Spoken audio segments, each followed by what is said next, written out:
All right, good evening. It is BourbonBlog.com live here, and we're very excited today to have with us Jason Littrell.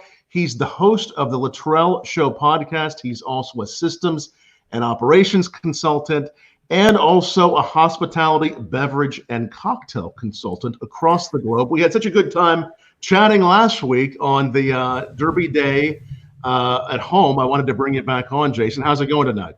It's really well, Tom. Thank you for having me on again. Oh no, it's great to have you on. I'm gonna pour a whiskey. Are you having a whiskey? I have a extremely young cognac with me right now, actually. Extremely young cognac? No, it's a extremely young brandy. Oh, I see. Is that, in other words, is it wine? It's pre-processed brandy right now. I thought it might be. That was like, I'm pretty sure that's what he means.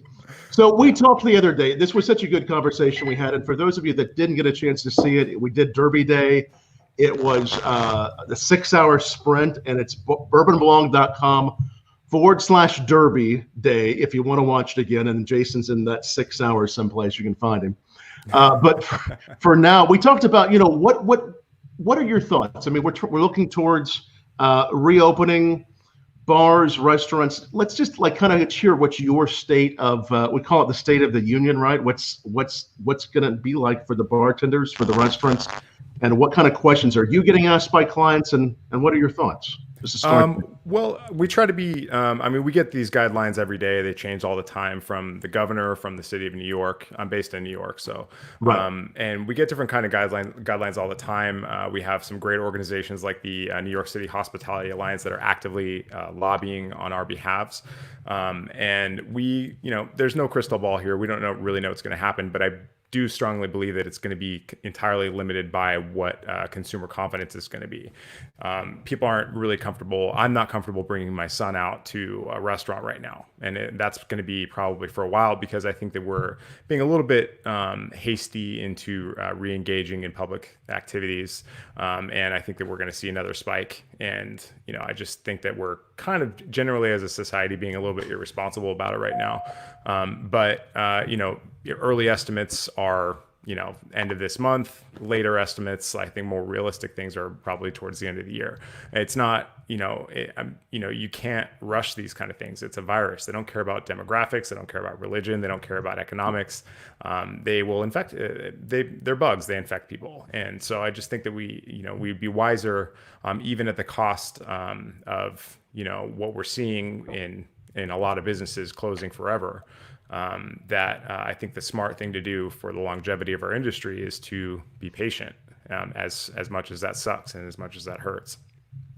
Part of, and I agree, patience is so important here. I think part of what we were talking about the other day also was how much, whether it's bartenders, restaurants, distilleries, how everyone has taken this opportunity to market themselves differently and to play a different role and to communicate with their customers. Any advice for for those of us that are myself included, that are continuing to find ways to put themselves out there on social media, and what can they do? I think that we are at this golden age right now where we have the most powerful computers in our pockets, and we take them very much for granted. They have 2 cameras on them all the time. They have more computing power than the computing power that put us on the moon the first time.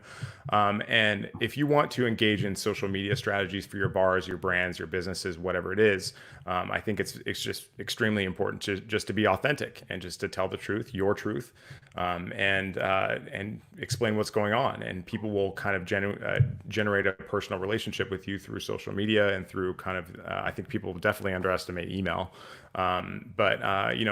Don't clutter people's inboxes with noise, and because there's a ton of noise out there.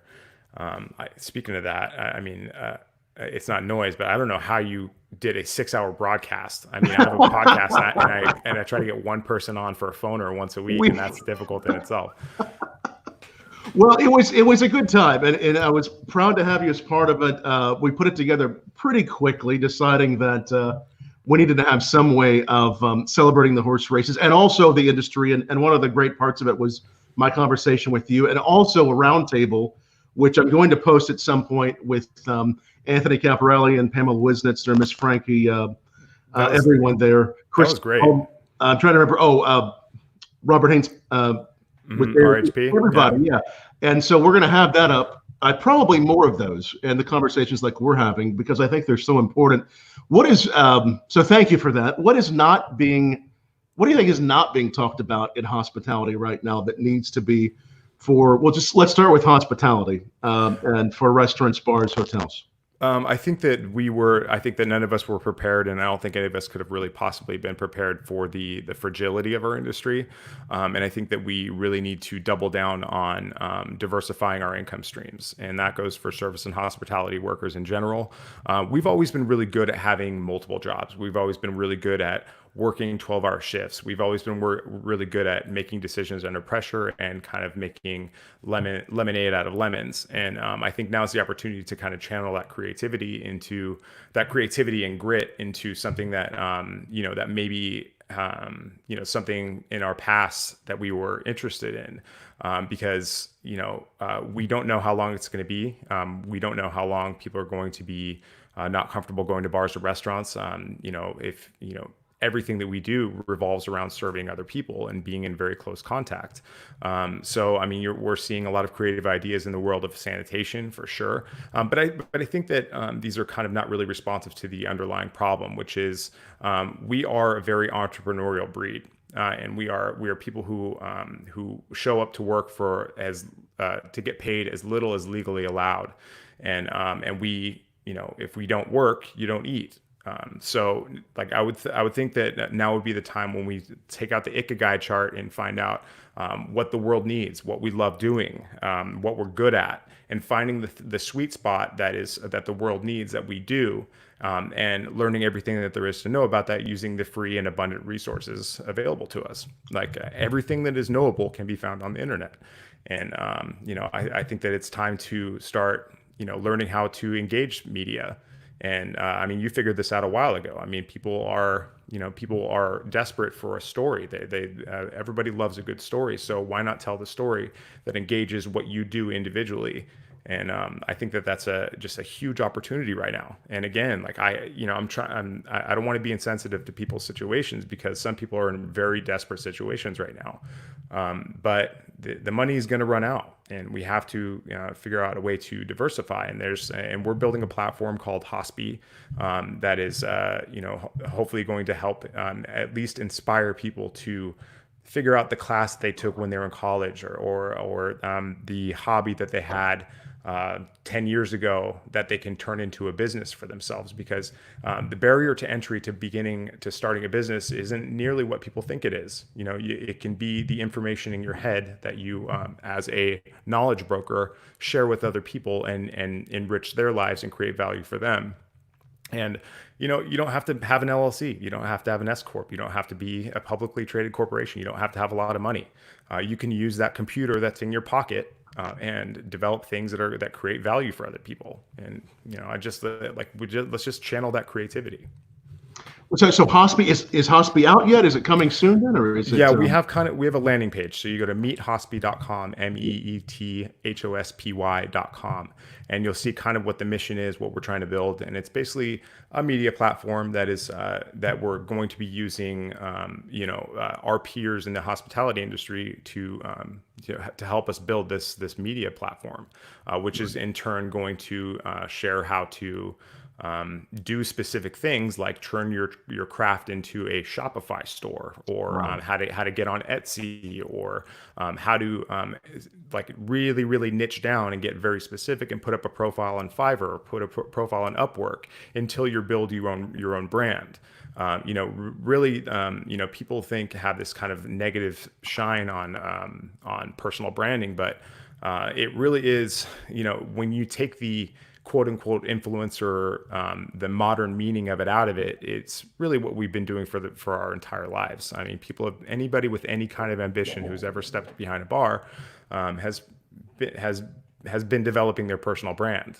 You represent yourself in a certain way, and people don't buy things and they don't buy services as much as they buy the people that provide them. And they want to know that they're getting a reliable person. They want to know that the person is, sometimes technically savvy. I mean, people hire me because I know how to put systems and operations together for people, but they understand that because I can, put a podcast together. Right. And, these are nothing but systems and processes that allow you to get from point A to point B. So if I were to offer one single piece of advice to people, it's document your process in creating something, whatever it is.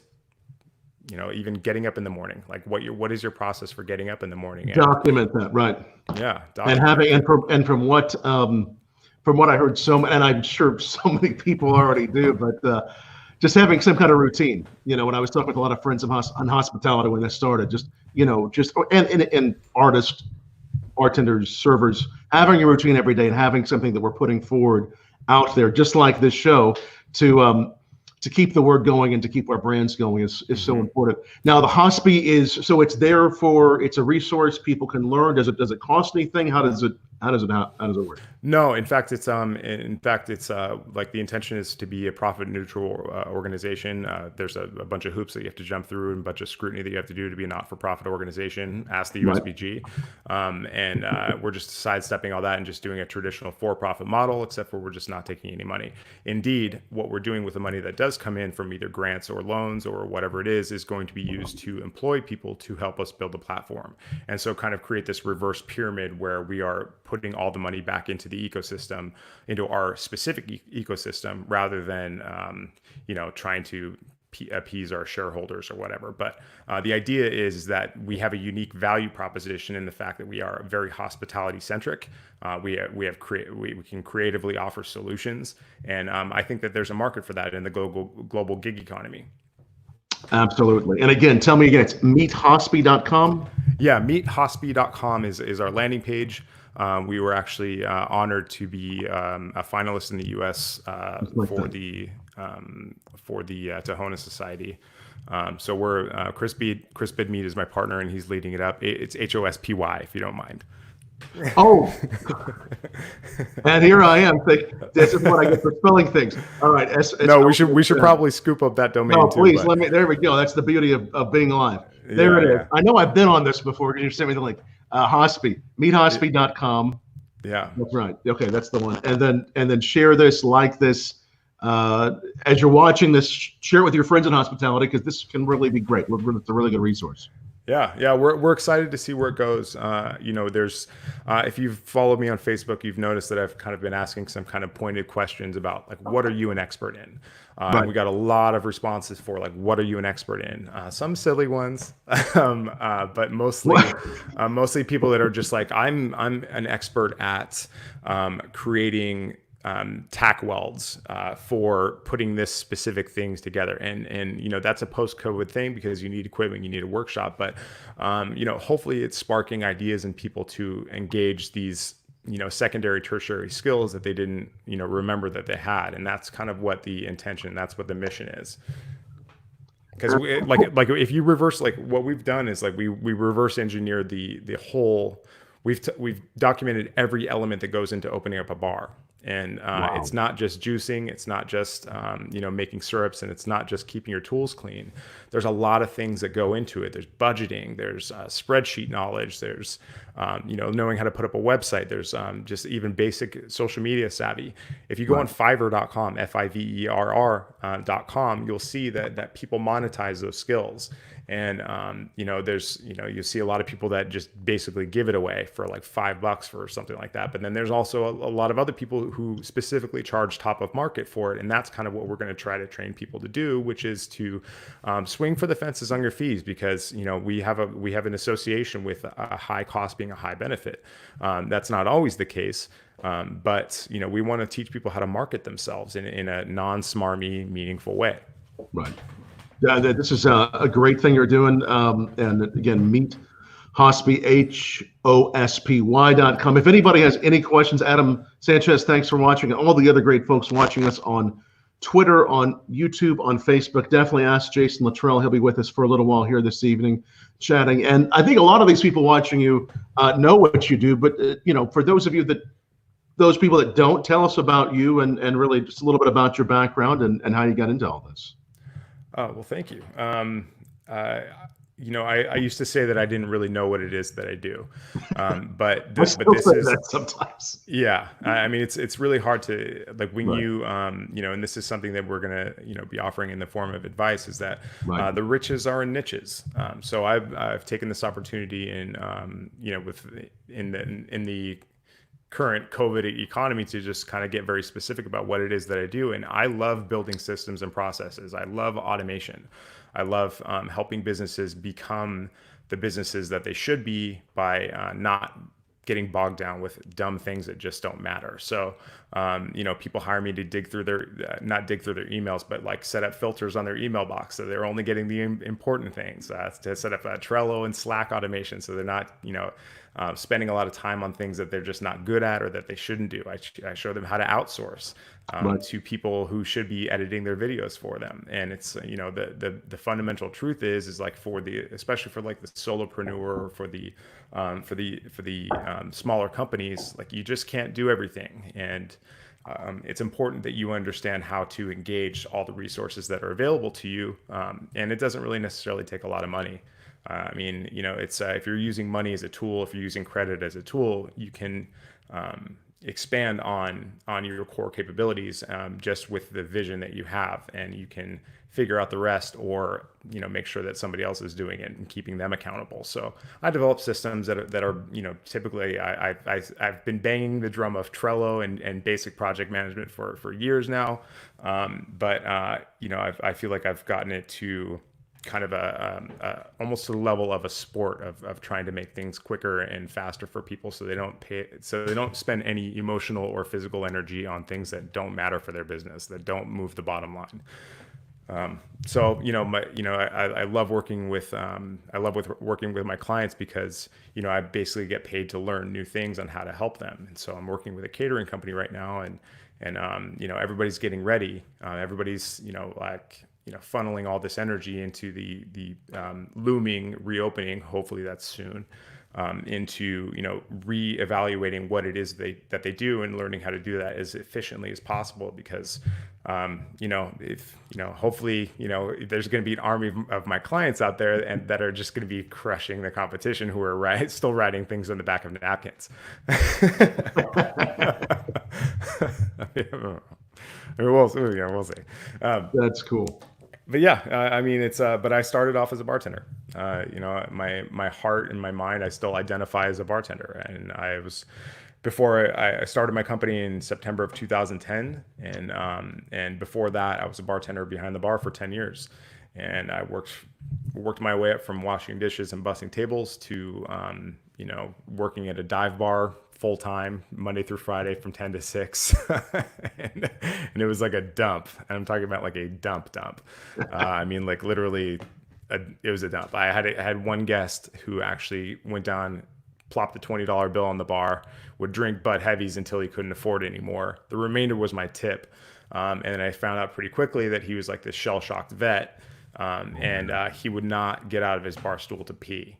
So I kind of learned, a lot of interesting things about the bar in that time, and I just got more and more involved and more engaged in it, Right. and eventually moved to New York to play drums, and then got a job. And finally got a job behind a bar. I had to lie on my resume because it's a catch-22 in New York. You can't get a job unless you already have a job, and just kind of worked my way up from place to place, and I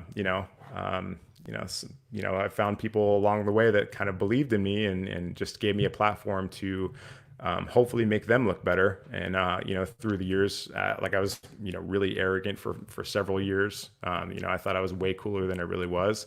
And then, finally got a big break at this place right here.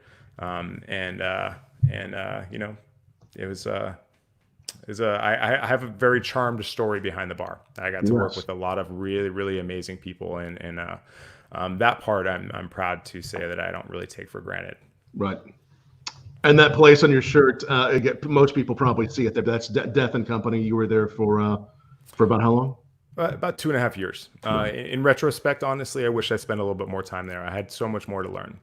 And this is another piece of advice that I'll probably give to people, is that, if you still have the opportunity to learn, then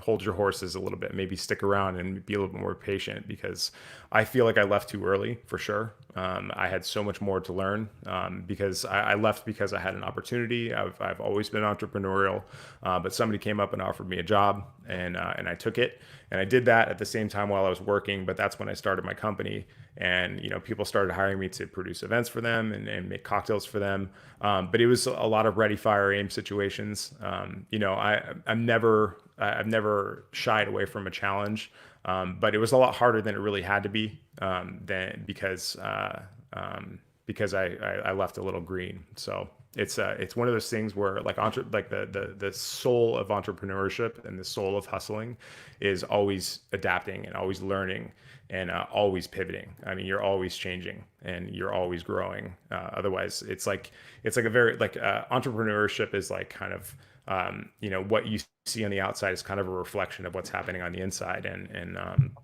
you're constantly being forced to evolve. I mean, your job is literally to get a job. Right. So I mean, I'm sure you know what I'm talking about. Yes. I mean, you Yes. run an events business, right? Right. Yes. No. This is everything you're saying is so helpful, Jason. And again, it's Jason Littrell. Any questions you will have below at YouTube, Facebook, Twitter, tweet back, ask us. It's really great to have you all. And again, we do this every night. We try to have a great conversation, whether it's whiskey or someone in the industry. We do this every night, 8 p.m. Eastern time on BourbonBlog /live. So definitely join us. Like this, share this. We like to get the word out. And I think what you're saying, Jason, on redefining ourselves no matter what we do, especially those who are out of work in hospitality, but I think it even goes further. It really transcends the questions you're asking. The process you're taking people through right now, defining what you're an expert in. Can you walk us through that a little bit of that process so that we can kind of go through that in our heads and get an idea? Yeah, I mean, it's not an easy process. It's a very difficult process. It requires a lot of discipline, but it means just taking a complete inventory. It means taking a complete inventory of what the things that you like to do, the things that you want to do, the things that are important, the things that are valuable. And regardless of what I say after this, if you do the diligence of that kind of introspection and find out what it is and what you can offer the world, there's if everything goes back to normal tomorrow, you will become more valuable to your employers then.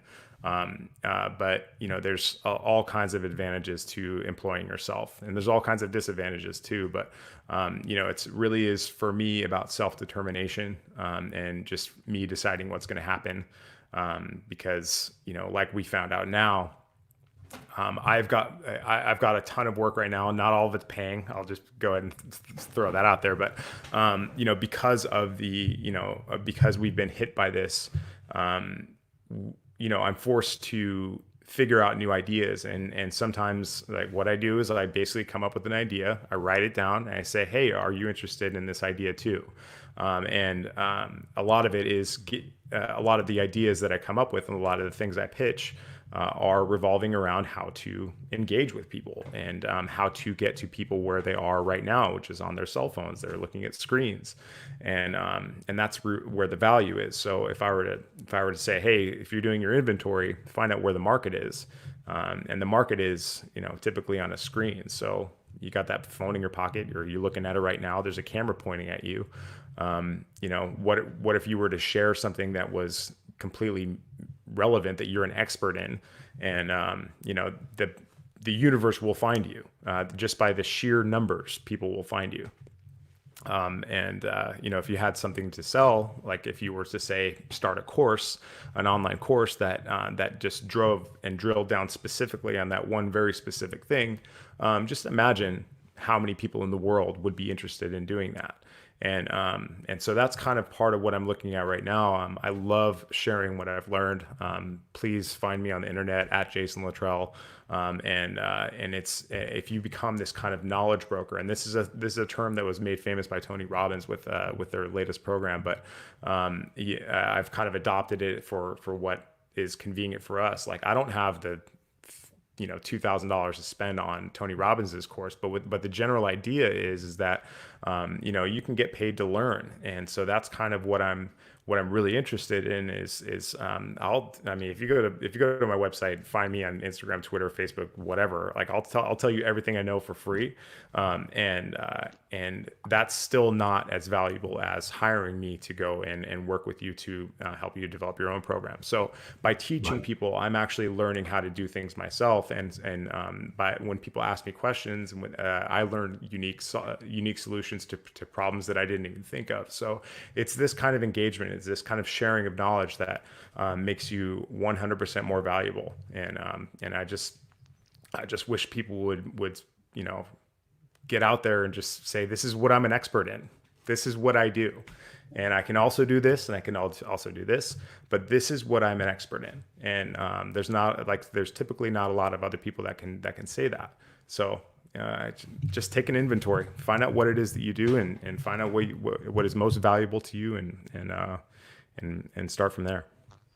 I think all of that is so important, Jason. And as we ask ourselves that question, especially those of us in hospitality, servers, whatever it may be, hotels, bartenders, mixologists, what do you think the hospitality market is going to look to those of us that say, hey, we're an expert in this? What are they going to be needing now more than ever? I mean, what are those, as we refine that in our brains, and we think about this skill set that we have that we're trying to refine, what are they going to be needing? What are they going to be actually requiring that we can help refine to figure out what is that expertise I should be sharing?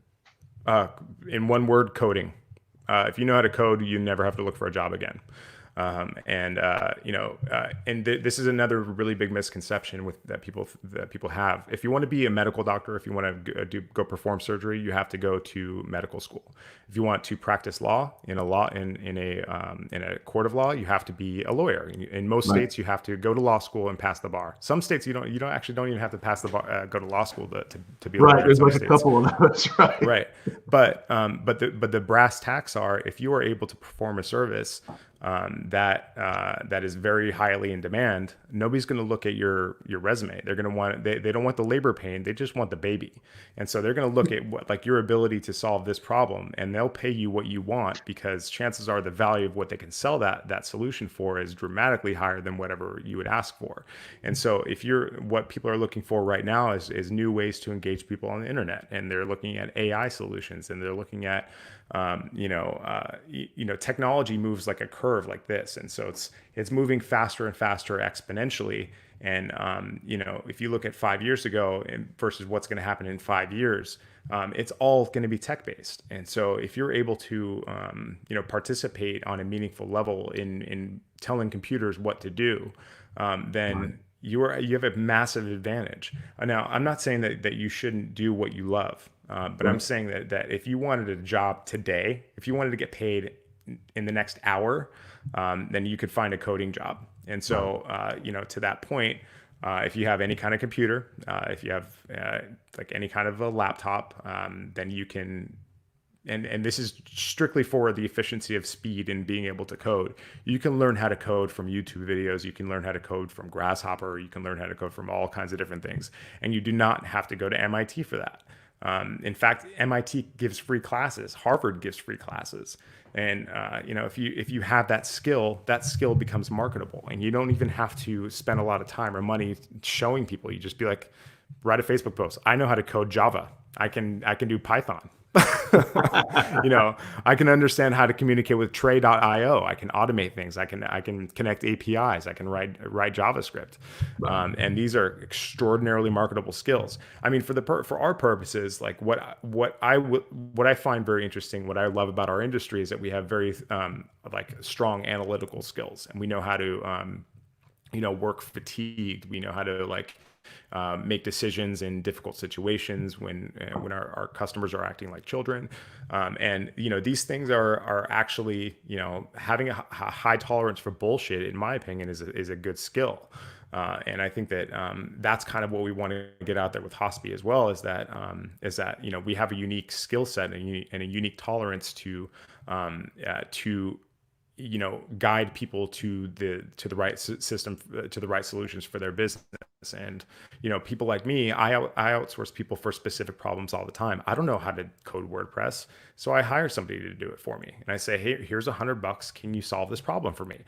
Whether it takes them an hour or a month, actually that doesn't matter. I want them to do it now. But what takes them an hour would take me a month. And what is my month worth? And so like these outsourcing opportunities are all aggregated and all consolidated onto these global gig marketplaces like Fiverr and Upwork are the ones that I use the most.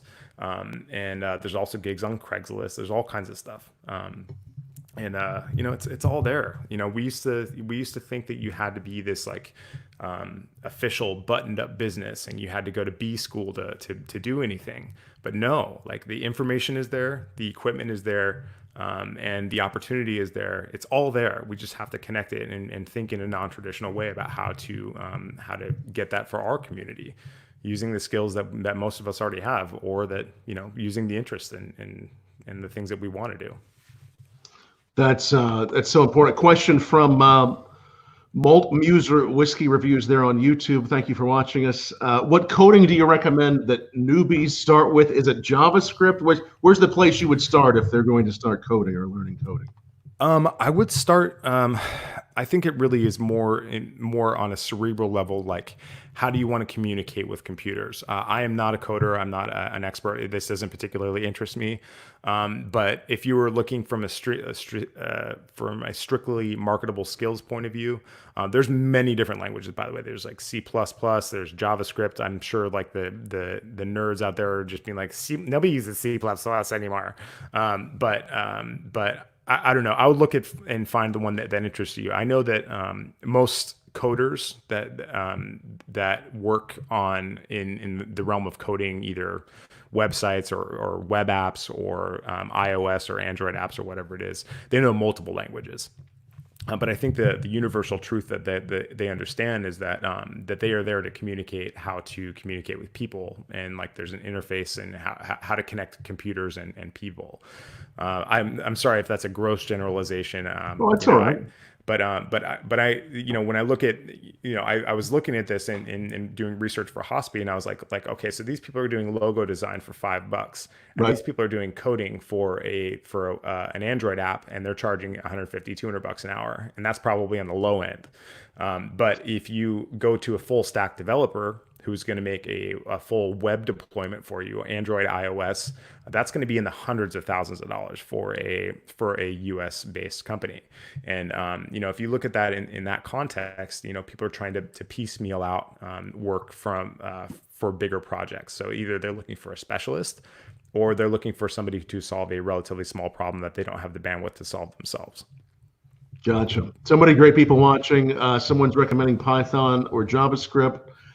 Good place to start. Alfredo Gamma, spirit specialist for Wine Warehouse, watching. Thank you, Alfredo, for watching, and continue to follow our conversation here and ask any questions for Jason Littrell below. So, we talked a little bit about hospitality. How do you think this will affect? We've looked at craft distilleries. There's studies out there that are showing there's going to be some craft distilleries that don't make it. We know the big guys will get through, and people are buying more liquor. Which liquors are they buying? Are they buying craft? Are they buying the bigger guys? How will this affect craft distilleries? And for those that are parts of craft distilleries or that support craft distilleries, what can we expect, and what's the best way that they can? What advice do you have for them? Well, I'm not huge on the craft distillery world, but we do have a show called The Industry Distilled, which reads the news basically, and we distill down the industry news. And what we've seen in the last 5 weeks of doing the show is that people are like, yes, off-premise consumption is definitely up. People are drinking at home, obviously. And not drinking in bars and restaurants. Takeout is doing okay. It's typically not enough there's going to be some consolidation there as far as people that are kind of doing the P&L for is it effective? Is it enough revenue to stay open? But as far as like what they're shopping for, from the information that I have, I can't give you a source here, is that people are kind of going for the industry stalwarts. They're going for the brands that they know, and that's why the crafted distilleries are kind of in a bit of trouble right now. And they can't just pivot into making hand sanitizer, which is incidentally, hand sanitizer is actually not really incredibly effective. It's not proven to be more effective than hand soap. So it's kind of, it's a grand gesture for these distillers to start making alcohol for hand sanitizer. But the rub is that hand sanitizer, like you're infectable again in about 30 minutes. Wow. Yeah, no, it's a tough time for craft just any distilleries. hand sanitizer is what you're saying. Yeah, like you see these hand sanitizers that are marketed for like 70% alcohol or whatever, but that's the thing about alcohol is it evaporates. So that means that you can pick up a bug if you touch it. Just don't touch your face, and you use and wash your hands with soap. I think is the best advice from Dr. Fauci. But yeah, no, it's undeniable that craft distillers are getting hit really hard. And it's too bad because it's like the lifeblood of the industry, as far as I'm concerned. It's what's exciting for bartenders to go out there and make things that are really interesting and delicious. And it's the risk takers out there that are happening in the small distilleries that are really propelling the industry forward. So that's everything you're saying is so important. That's Industry Distilled is the name of that podcast. Yeah, we do a fun show. It's kind of do Jason Littrell Show and Industry Distilled. Yeah, the Littrell Show is my vanity project. That's why people name shows after themselves. I mean, come on. But that's when that show is my podcast. You can find it anywhere podcasts are published. Right. And that's when I kind of interview people that I either want to hire me or that I'm really, really interested in. And so, it's like I talk to like event producers. I just talked to Aaron Gregory Smith. I talked to people. He's the head of the USBG. And I just talk to people who have questions for. And then Industry Distilled is kind of our cheeky little show where we, drink wine out of bags and read the industry news and kind of comment on it. If you're familiar with the Daily Beans, it's kind of loosely based on that. But it's just a fun show. We pack in a lot of dense headlines and do a little bit of analysis on it. And it's strictly spirits industry news. It's pretty fun. And those can all be found right off of your website. Is that where they would be found? Industry Distilled is on Facebook only right now. We're spinning that into a podcast, and we're kind of making it look like a local morning news show, which I think is hilarious. Right. And my partner Elaine Duff she handles all the scripting on that. So and I handle all the tech parts. But yeah, it's a fun show. I'm really really excited about it. We go live on Thursdays at 7:30 Eastern on Facebook, and then that will be in a podcast like probably starting next week. But we'll look for it on Facebook first, and then look for the rest of these, where the Jason Littrell Show, where podcasts are distributed. And this is great. It's so nice to hear your perspective and all the cool things you're doing. And I agree. I mean, the craft distillers I'm talking to, I mean, so many of them, know at some point this is not going to look so good. And I've heard some of the statistics from like the ACSA and other organizations. And while people are buying spirits, even we had Wes Anderson on the show, founder of Angel's Envy, a few weeks ago, and he said, "That's a good great guy. I want you to keep on buying Angel's Envy, but the best advice I can give you is buy something else because I know we're going to make it. Buy something else." And I think that's what the good people of the industry are echoing. Go buy the craft products. Go try something new. Right. That's what I'm talking about, man. That's really, really cool. That's really cool. I love that about our industry, is that we're so generous to kind of share it. Yes. That's so great. That's so important. This is so helpful, I think, for everyone watching. So many great resources you're offering through the Meat. Again, I want to put up all the websites here. Meat Hospice. Meat Hospice with the Y, right? Yeah. Check that one out. And then if you just want to find Jason Littrell, it's jlittrell.com, 2 T's, 2 L's.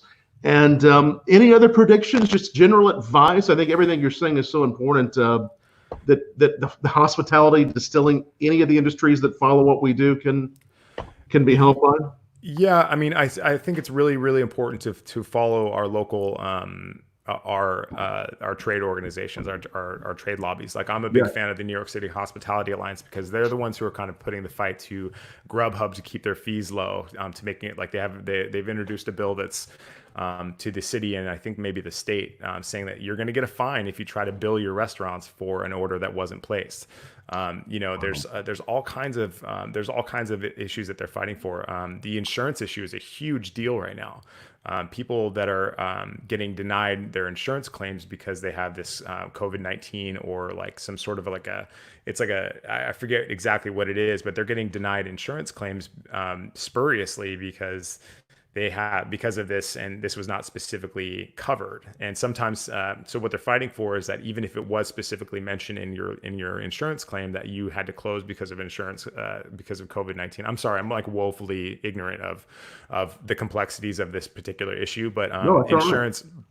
But insurance is a big deal because a lot of people are making claims and not a lot of people are getting them. So, this is an issue that we can take our fight to our local Congress people and our local state senators and say, hey, listen, we can, this is the right thing to do here. And we're not doing it. And what are you doing as my representative? And how can you answer us as restaurant owners in our huge community of restaurant owners that also employ a large number of people?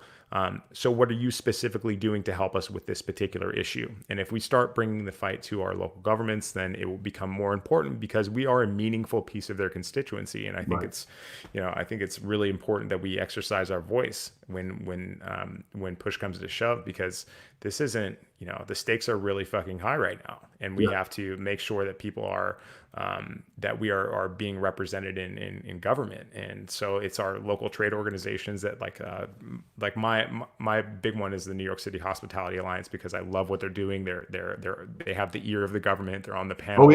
They're on Cuomo's panels. They're on de Blasio's panels, and they're actually, making meaningful change. And that is as a core benefit of being a member of their organization. But there are a lot of ad hoc committees that are just trying to get people to say, hey, listen, if you live in this district, we need you to talk to this person, and we need you to call them once a day until you get a meeting.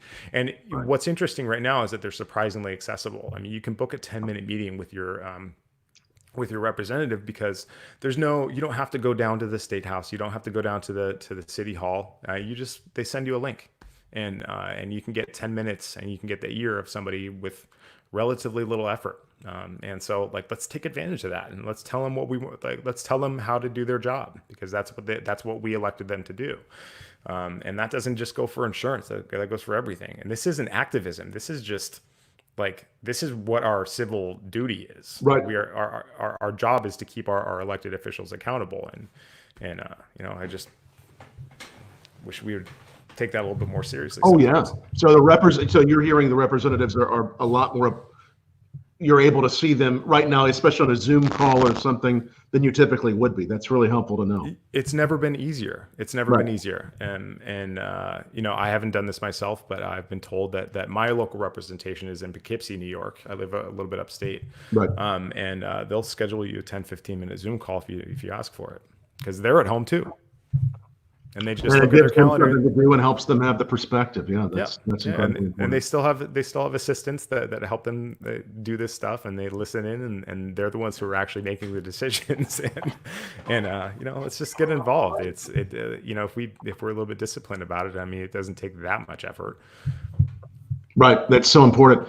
Well, for a gentleman that's been a part of, as you said, getting your start in dive bars and all the way to Death and Company, some of the best places. You've been around the best places, the best people.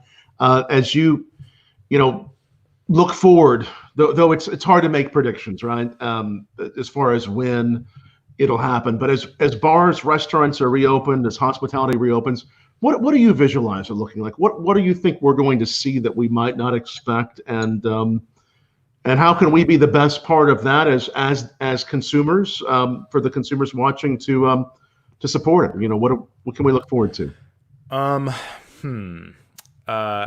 have an opinion. I have a speculation that is not very popular, but I think that this isn't what I want. But I think that we're going to see a lot of consolidation in the form of ghost kitchens and automation. And I think that we're like a lot of elements of the steps of service are going to be rendered obsolete to a lot of different people, especially in very densely urban places. Again, I don't want this to happen. But I also think that that will yield an opportunity for independent hustlers to create new service offerings and to create new opportunities for themselves. Like I'm really hoping that this cocktail delivery system is going to stay on the books and that we're able to deliver composed beverages because and flights of whiskey and whatever experience, whatever alcoholic experience that you were able to get at home, which has been stifled by kind of really silly rules, that are really kind of ineffective anyways. I mean, it's not like people are going to sample a flight of Northern Kentucky bourbons and then go drive in a car to go somewhere else. They've already had the experience.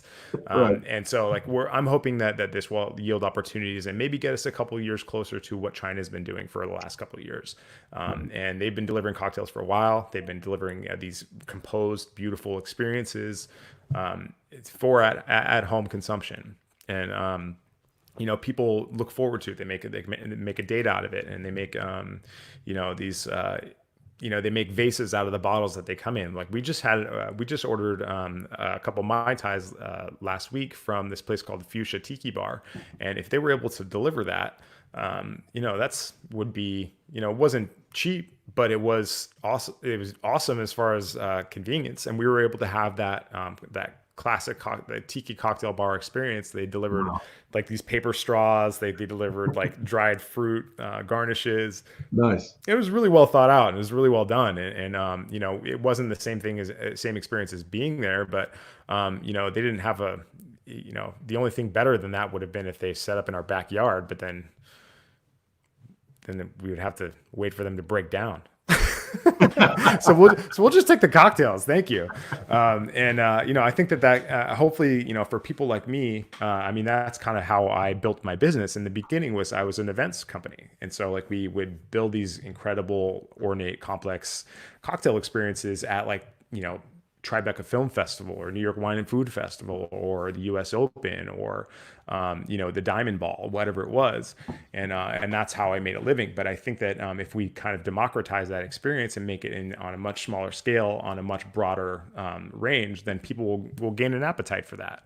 And I'm hoping that that will kind of create some opportunities for some independent hustlers to say, hey, listen, I have a craft cocktail company, and these are we'll bring a keg to your house and we'll fill up our glasses, and then we'll come by and pick them up the next day or whatever it is. There's a world of opportunity for people who are creative. And again, you don't have to have a business degree. You don't have to have there may be some licensing issues, but other than that, it's just a problem. And all we do as businesses is solve problems. Right. No, I do hope some of those things continue to stay as part of what's the norm and on the books. I think they are so important for options and to give people the chance to try something unique and to give someone new the chance to deliver cocktails. So that's great. Well, this is great, Jason. I really appreciate you joining us once again. I think it's important to look at what's happening in the industry for all of those, the consumers that watch us and also those in the industry that watch us.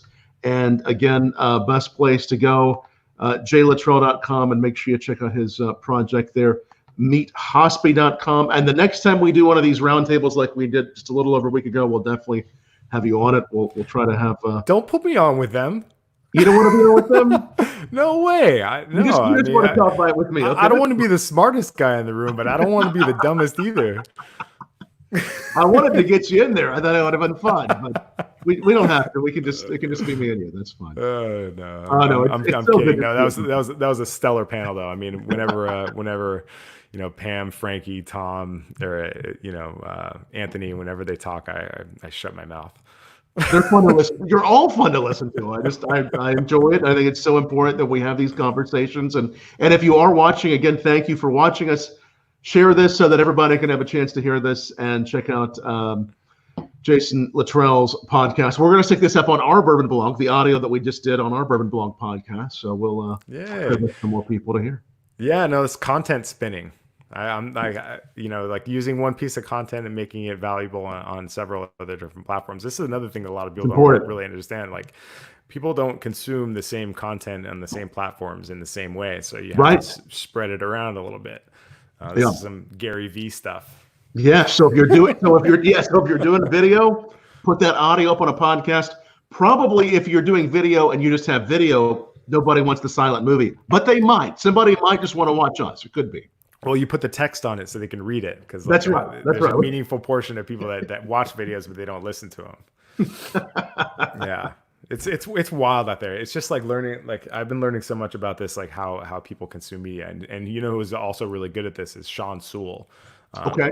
And he does the same thing where he like restreams the things on multiple different platforms, Nice. and he uses a similar tool as this. What is this? StreamYard. StreamYard, yes. But yeah, there's a like restream.io. There's a bunch of different ones. But Nice. what I've been really interested lately is automations. Like there's so many different things that you can. I don't know how much time you have, but No, go ahead. Tell us about the automations, please. But like you can create one piece of content that goes and you can chop it up with editing into, you know, like this video, if there's something that you particularly liked, you could chop it up into a 15-second Instagram video, which also goes into like, you can use that for Snapchat. You can chop it up a minute into Instagram TV. And it's like, it's just crazy. It's crazy. It's never been easier with free online tools to, you know, use content in more and more different ways. And again, like this has also led to a lot more noise, but the thing is like there's limitless amount of it also keeps you honest with the stuff that you put out. Right. Because, you know, you want it to be good. If you're going to be asking somebody for a certain amount of their time, you want to make sure that it's worth it for them. So I appreciate you putting me on, because and this is a lot, like, giving me this much air, because you know, attention is the single biggest commodity that we have right now, especially when we're all sitting home in our, you know, smart pajamas like yours. These are my smart pajamas. They work out pretty well, don't they? I'm convinced that they are pajamas. I'm convinced that they are quarantine pajamas, that you woke up in that. They kind of have become that about 7 o'clock my time every night. Yeah. You know, it's like people are like really disciplined. We were talking about routines for a second earlier, and my routine has gone completely out the window. I used to have this awesome routine that involved like my Peloton in the morning. Like I had to wake up at 5 o'clock in the morning to wake up before my 18-month-old son. I would wake up at 5. I would do my Peloton. I would do my stretches. I would do Wim Hof Method. If you haven't heard of Wim Hof, it's like wild stuff. I've held my breath for up to 3 minutes before, and do my stretches, and then get like slingshot into the day, like have creative time where I'm like feeding my kid from 7 to 10. And then he would go down for his nap, and then I would crush through work, and I would do like 2 hours of extremely focused work. And I felt satisfied at the end of the day. And then I would play with my kid in the afternoon again, and then, you know, do work at night. And that was my routine. But all that's all gone. There's a whole new routine, right? There's a new routine. You held your breath for 3 minutes? Yeah, it's called the Wim Hof Method. And it's this little Dutch guy named Wim Hof, and he has developed this method, which is kind of based on a bunch of other old school methods. And what he does is he in addition to a bunch of exercises and stretching, and he effectively hyperventilates. And so you breathe in very heavily many times, and then you exhale. And then your exhale lasts longer and longer as you do that cycle. And then that's typically, and what you're doing is you're hyper infusing your body with a lot of oxygen, and then you're using it. And then when you're exhaled, your body kind of contracts all that, and you get this like kind of tingly high sensation. And that's, you know, that actually changes your core body temperature, and allows you to withstand a lot of kind of really extreme temperatures. So if you look at this guy, like he did a marathon in Death Valley, he swam in the Antarctic without any additional equipment. And so it kind of makes you think about what our bodies are capable of, because there's, I think our circulatory system has enough wiring and plumbing to circle the globe. And so we have a lot of ways to distribute heat and cold, but we've, you know, in the age of Gore-Tex, and, in modern technology, we have just kind of not used our bodies for what they're completely capable of. And that's kind of the theory. I believe in it. I don't believe in crystals or astrology, but I believe in that. It's super interesting. But that was a really good element of my routine, because it didn't take too long. It was free. I could do it in a hotel room. I didn't need anything. I didn't, don't need any weights or anything like that. And it was really effective. You can see the results immediately. That's And so amazing.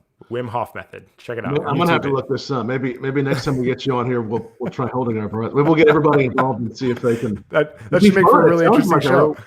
sounds like a real trip. Yeah, that should make for a really interesting show. Okay, now we're gonna hold our breath for 3 minutes. Now we're gonna do this.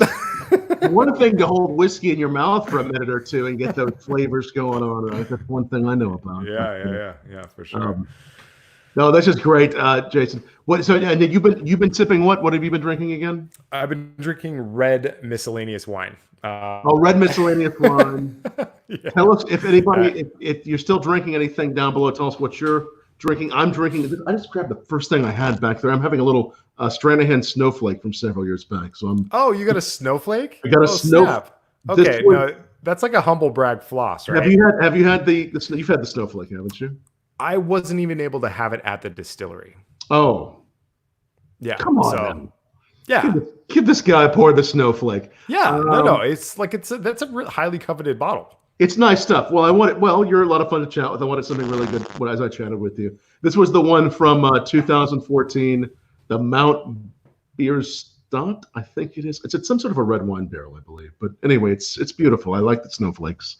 I like their black, and the yellow and black label are good too. But I like the story of Stranahan's. Those guys are great. It's a great little distillery. It's right across the street from a dispensary. It's like, really it is. We spent a little. They do a thing called the Stave and Thief festival every year. We've been to times, and well, also I'm going to send you a little vial of the snowflake. That way you can have a. Well, thank you. I appreciate that. Make sure you can try some. Yeah. I hadn't had any for a while. I don't just drink it every night. I mean, I just saw it. I'm like, well, I'll try some of that. It looked like it was signed. It looked like you're just actually It's just trying to make us signed. jealous. Yeah, I just thought I would. Yeah. No. We can see right through you, Tom. We know what's going on here. You don't have to fake it anymore. Just come clean. It's fine. It has to be. If it's a good conversation, it has to be good stuff. That's what it's all about. I see someone there is drinking. Dan Strombeck there is drinking Pritchard's double-barreled bourbon. That's good stuff as well. And I believe it's Amstaba is watching from Trinidad. So thanks to all Thanks for all the rum from watching. Trinidad. Yeah, I bet they're drinking some good rum. They just may be. So this is great. So we'll have you back, Jason, as things progress. I'd love to have you back and chat with you a bit more about all that's happening in the world. And I'm just trying to keep track of what's happening around me. You know, restaurants opening at a certain capacity in Indiana, Kentucky this week. I think people are forgetting to remember that like none of these business models are built on a 50% capacity. Right. When I build bars, I look at I do heat maps, and so I look at the per table revenue per hour, per day of the week, per season. And if all of that's cut in half, none of the calculus makes sense. So we're not out of the woods yet. This isn't going to be. A lot of places are still going to go out of business, even though they're at full legal capacity. And also, there's one thing that we're also having a hard time remembering is that we're still like an infected country, and even at 50%, like we're still infectious. So it's still there, right? I mean, it's and when it comes back, it's going to come back worse. And how do restaurants, if they're opening at 25 or 50% capacity, are they trying to do something different in their business model, which will put them ahead? Or are they? I mean, I would double down on to-go offerings and delivery offerings.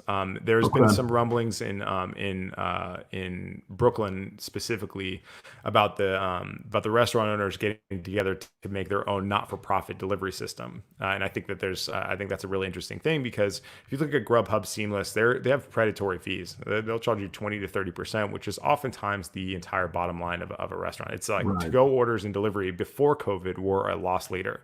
They were basically a marketing expense, but they were not making money. Like they were not allowed to. No, they weren't allowed to like factor in the packaging costs and like all these crazy fees that they were charging. And it's, if you look at, they're serving a lot of ads right now on TV, on YouTube, on Instagram, on Twitter about how great they are and how they're connecting communities again, but they are making a ton of money on this. and it's at the expense of these already struggling bars and restaurants. So the best thing you can do is to call them directly and say, hey, listen, I'd love to be able to pick up. I know that's not possible for most people, but for a lot of people, and it's not, it's certainly not convenient, but if they have their own delivery options, then the money stays with them. Okay. And, before you pick up the Grubhub Seamless, see if they deliver themselves. Right. That's good advice. It's really good advice. Well, it'll be interesting to see what happens next. And like I said to you earlier, I'm trying to keep track of state by state what's happening. I mean, I don't even know if there's a place. I was like, where do I even go to find out state by? Is there a place to go to find out what's happening? Google Maps is actually reasonably current with that. Right. But generally speaking, zooming out, our federal government still doesn't have a clue. So, Right. I mean, they're giving like mixed messages and weird guidelines.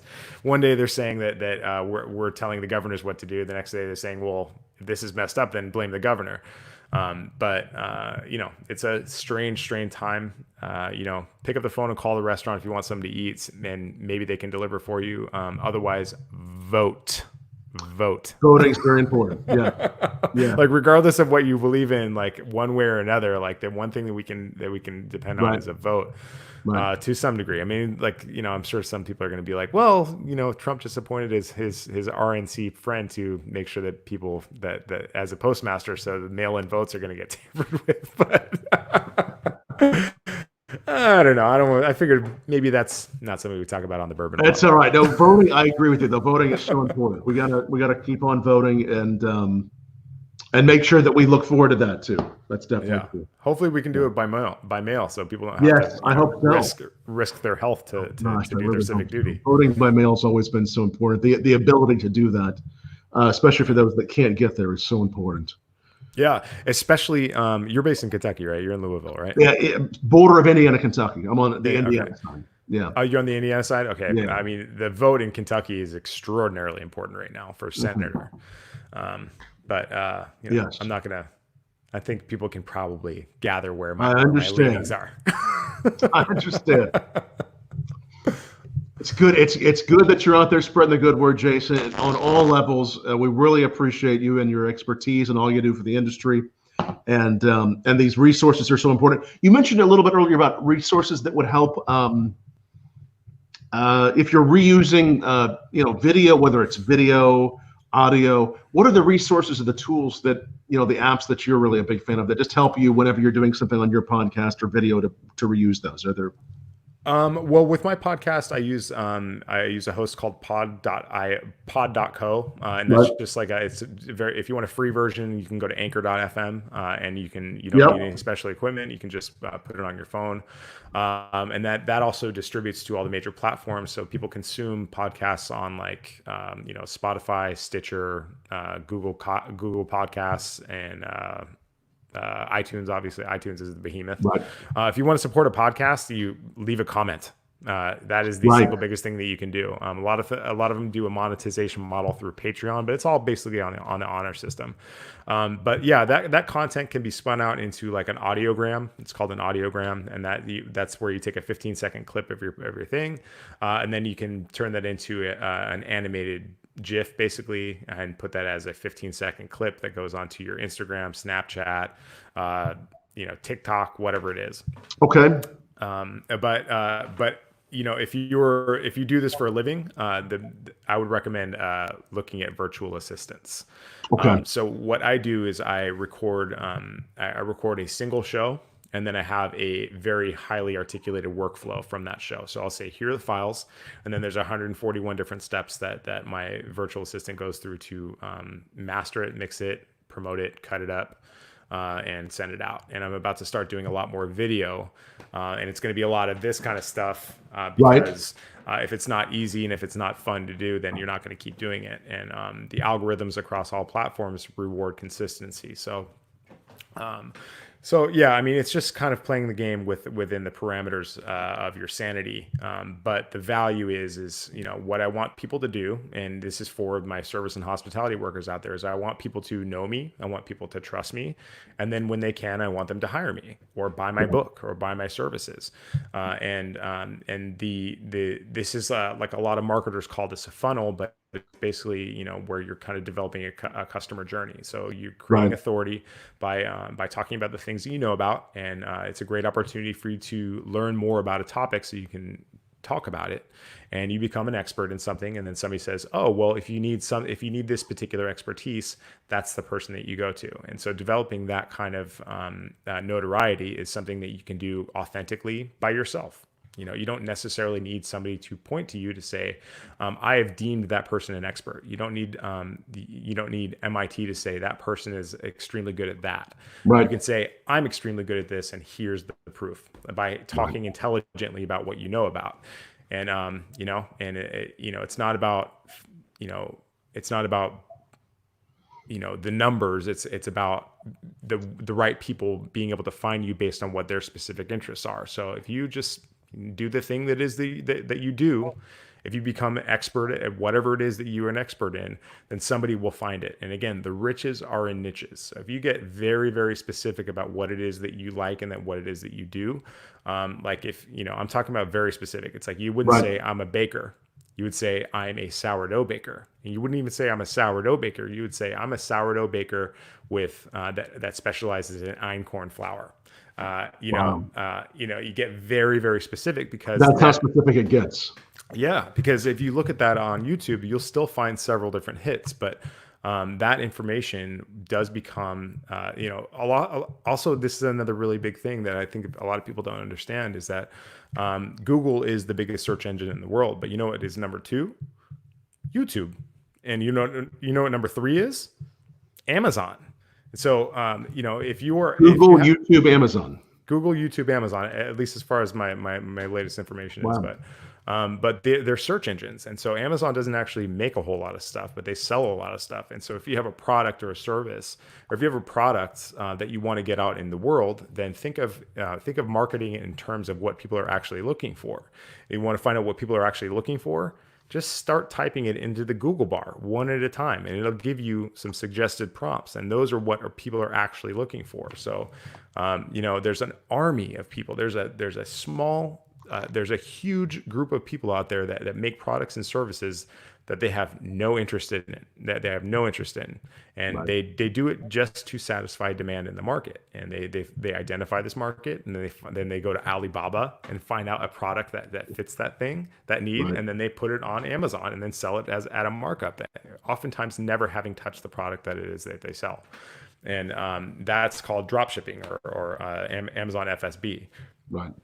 And so there's just so many little hustles out there that people do really, really well at, that don't require a lot of, that are not capital intensive, that, just take a little bit of knowledge. And so if you're able to identify the things that you need to learn and just kind of go down the rabbit hole, because what else are you going to do right now if you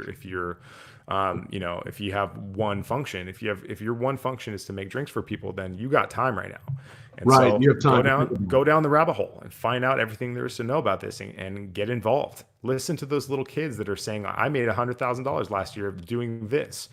Don't necessarily sign up for their courses because the information is still free. You may have to string bits of information together, but a lot of times the people that say I made $1 million doing X, Y, or Z, they're trying to sell you on something which is typically like a course or something. But some of those courses are good, some of them are shit, but they're also, it's money, and all that information that they got to sell those courses or to achieve the success that they purport to have earned is from doing this Google searching. And they didn't go to drop shipping school, they Googled it.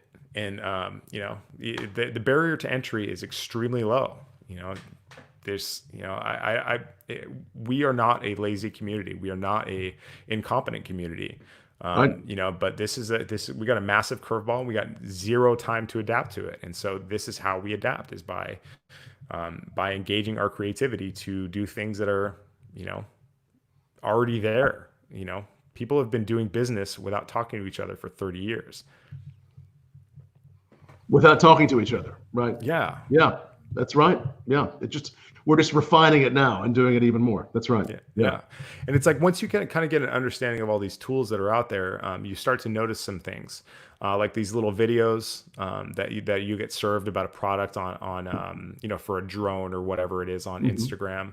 Those are strung together with text and stock imagery, a lot of them, or somebody talking into a camera that's on a tripod, and so those things are they're just basically arbitrage. It's just arbitrage, and they're just identifying the things that the tools that they already have, packaging them up, writing the words that are relevant to that particular product or service, and then selling it to you for a higher price than they paid for it. And oftentimes, if we're exchanging our time for money, then we will always be broke. And so like what we need to do is start developing things that are infinitely reproducible that we can sell again and again and again without actually being involved in it. So that's where courses come into play. That's where digital media comes into play. That's where blogging comes into play. There's when people look up, like if I find the same value in an article that was written 7 years ago that it solved my problem today by reading it, then it's still a valuable thing. And so you just have to write that article. You have to write that article once. And so, I mean, do you track all your analytics and stuff, right? Like you see what people are looking for. Do you still things from years ago they check out? Yeah. What's your process of developing new content? Well, I do look at what people are searching for and what they've searched in the past that is interesting to them, and create more of that. But we also look towards trends in the future. Whether it's whiskey reviews or topics in the industry, and create that, and also just what's we find interesting. What we find interesting, and something that they can engage in. What do you do with all those bottles that people just randomly send you without talking to you first? It varies. Typically, there is some conversation beforehand, but if there's not, I do try to review those, and I also, try to showcase them in some way. So, like in a punch. If that's happened. That could happen. But I do try nowadays to actually have that conversation before they do. But it all varies. I remember seeing this thing that Jenny Adams put up. She's just like, if you guys send me another bottle without talking to me first, like we're gonna have problems. Right. Like I will write you up, and it'll be for that, not for the merits of your juice. Right. No, that can happen. I mean, and obviously, if it's something that's good, we want to make sure we spotlight it. But it is important. I think it's important for those brands reaching out to, one thing I've often said is just, I like getting emails from PR companies, but I also just like getting a phone call sometimes. I mean, if people just reach out to me directly, when PR people or brand people reach out to me directly, I've always said, I just like hearing a voice. For me, that's what works, just to actually get the conversation started. There's a lot more to discern from a like a actual old school conversation than there is to and it's funny, like that's what I've learned about podcasts is that it's such an honest medium. Right. That, it is. Like you can't really bullshit the voice. Like people can tell if you're lying. That's right. You can, like, even using your body language, you can kind of sell people on things. Like you can, influence the messaging, but the voice by itself is actually surprisingly honest. It's like one of our like very cerebral things from when we're 200,000 years old. And in the dark and everything, right? In the cave. Yeah. We can actually hear the voice. Yeah. No, but I think it is important to for me to hear that voice, to actually have someone call, to show that they care enough, not just to send a random email. To me, that's important. So hopefully people, after they hear this, will call me more. Not that they don't already, but I like phone calls, but I like them to be scheduled. I don't like Schedule's good. Schedule's good. So like I set up this, there's a couple different things that you can do for that. Like there's Calendly. You've ever heard this one? Yeah. There's pieces of software as a service that you can like connect with your calendars, like whether it's Google Calendar or Outlook Calendar or iPhone Calendar, whatever it is. And then it can show you available time slots for whatever you're available to be booked for. And so I use this like kind of off-brand one called Harmonizely because I got it for free as an AppSumo deal. I'm not sure if you can see me anymore, but I oops, it. No, thank you. There you are. Yeah, I can see you. Oh yeah. All right. Wait a minute. I don't see I hear your voice, but I don't see your face. Oh, well, it's probably better off that way. What happened? We talked about being cavemen. Did it actually? Oh, there. I thought maybe me saying something about cavemen in the dark actually happened. No, it's yeah. I see you now. Wouldn't that be nice? The world's playing a joke on us here. Yeah. No, but it's like I really like when people like to schedule a time because it's like because like I have different times that I'm kind of more in tune to do different things. Like in the Right. morning, I'm much more creative. In the afternoons, I'm much more like, probably a little tired, more tired. Like Right. I've been playing with a kid all day, like I much prefer to get my creative conversations out earlier. And then if it's just like a routine like meeting or something, like first of all, if it's pointless, I don't have the time. It's got to have a meaning. It's got to be, we have to understand what we're going to be doing with that time. Right. So I have a piece of software that schedules that stuff for me for like mentorship calls. It's booking.jlittrell.com, and it'll give you a bunch of different options, and every one of those options I'm available for. And so you pick your time that is convenient for you, and then it populates my calendar. So we don't have to go do the back and forth of like, are you available at this time? Are you sure? Like when are you doing this? I love those. I love those. It's like such a waste of time. And the company that you use is called Booking? No, it's like the company that I would love for people to get on is called AppSumo. AppSumo is like an entrepreneur's dream. Yeah, it's AppSumo. Wow. And what it is it's like basically I look at it like it's a seed funding website. And so what they do is like these tiny little developers, they go on to they approach AppSumo, they fill out a form, and they present their software as a service, and they market it. And AppSumo sends out an email, and they put it on their website to do the seed funding round, which is basically they give you a lifetime license to their software in exchange for like 40, 50 or $60 basically. And you can use their software forever. And they use that money to improve the quality of their product. And so without having up any equity. And it's like my single biggest line item. And if you're an entrepreneur, you got to be on AppSumo. And I troll it. I look for it all the time. I love AppSumo so much because a lot of the pieces of software that I use that for automation or for just kind of systems or project management or operations or communication, are all based on these, small pieces of software that I paid $50 for. But I would normally, if you go on their websites right now, like they charge 50, 60, 70, $100 a month for them. And so what I did was like, our money as entrepreneurs went to them to kind of fund what their next level was, or to get them ready for seed funding or the next round of VC or whatever it is. And it's awesome because I don't ever have to think about, I must have bought 50, 60 pieces of software for them. But, if I had to pay $50 a month for each of those, but I still have their capability, and not only that, but their improved capability. So I have this, it's funny. Like I have like the generic version, like of everything. So I have like this like Zoom version, and I have like my podcast host version. I have my social media automation is from a platform called Social Bee, which I got for $50 that charges $50 a month for. And these are just brilliant pieces of software that didn't come out of like these big companies that we associate with software like Intel or Intuit or Microsoft. There's these tiny little developers that have 1, 2, or 3 like people working in a garage 24 hours a day solving problems. Yeah. So, I love stuff like that. I just love it. I can't get enough of it. And so like what I do is I apply a lot of that stuff to my clients' business, and say, it's not necessarily in the interest of eliminating jobs as much as it is for freeing up headspace to, grow your business and start, thinking about how to level up. Those are helpful. So the AppSumo is the one you really like, and the other one. That's my favorite. Yeah. That's I love your favorite. AppSumo so much. Wow. Yeah.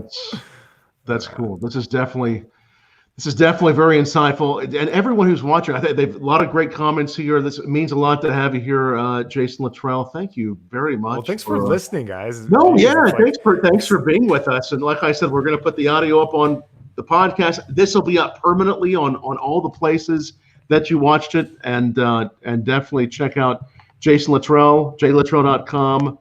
The Meet Hospice, and look for his podcast. It's everywhere podcasts are, right? Yeah, look up Handsome Beverage Consultant on any podcast thing. Are you the top ranker on that one? No, I'm being silly. But that's people. That's why you do podcasts. You don't have a YouTube channel. I'm gonna search that on YouTube and see if you pop up first. Oh, I would be really thrilled to find out who that actually was. We can try. But cheers, Jason. You guys stay safe and well there in New York, and hopefully we'll be seeing you for a drink really soon, Jason. All right, Tom, thank you so much for all the air, and to all your listeners, thank you so much for your attention. It's really, that's like the big currency right now is attention, and you guys stuck it out, so thank you. Great conversations and good drinks with great people like you. All right, thanks, Tom. Be well. Cheers, buddy. It's so good to see you again. Thank you for doing this. No problem.